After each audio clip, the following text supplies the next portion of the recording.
Mm. So obviously, Dawson Mercer not somebody you want to pick up right now, but who is a forward that you would be targeting in a trade right now? So sticking with the Devils, actually, I would be all in on someone like Tyler Toffoli. I think that his production kind of slipped without Jack Hughes, but we know that Hughes is returning, and the two of them have just been crushing it together. And if you go a little below the surface there, you look at their power play, and with and without Hughes, they've always been outscoring their problems, right? And a lot of teams can sustain that, or maybe not at the level that the Devils did to start the year, but at a pretty high clip. And you see how their expected goal generation since the Hughes injury has been bottom of the league. So, obviously you don't want a team's power play to hinge on one player, but when it's someone like Hughes who has this like elite puck moving ability and elite shot making ability now, you want to, benefit off those minutes. And I think someone like Tyler Toffoli is going to see his production really kick up a notch when he's back. I think it's a really good point too, because I think you could argue a lot of Devils are buy lows, especially considering that from what we know, the Hughes timeline doesn't sound like it's too serious. So it shouldn't be, months away. It's probably weeks at worst until he's back.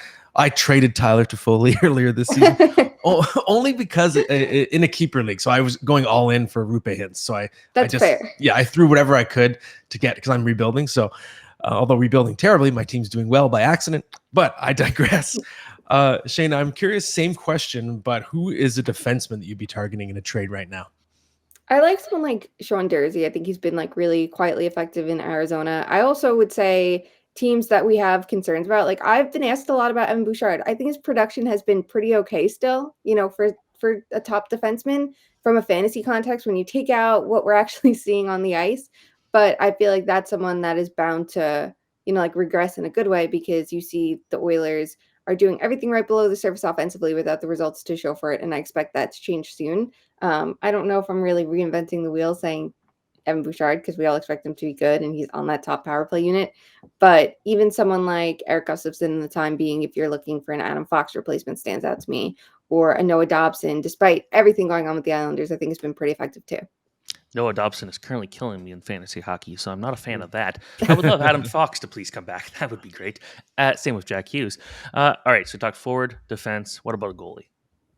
Goalies are the trickiest ones, right? Because what do we know about goaltending? And what do we know about it from a fantasy context? It could be two Nothing. totally different things, right? Mm-hmm. You're prioritizing a goaltender.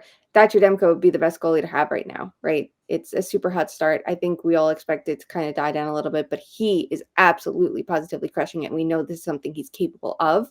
But someone like Aiden Hill stands out to me. He was someone from a fantasy context I jumped at. It was really between him and Philip Gustafson, and I was very lucky to go with Hill because you look at the quality of the team that he's on. He's on a team that you're going to expect to collect a lot of wins. He has. He's someone you're going to expect to give you quality goaltending. He has. The one downfall is that he's a 1A versus a true bona fide starter, but that just tells you to prioritize your second goaltender a little bit more.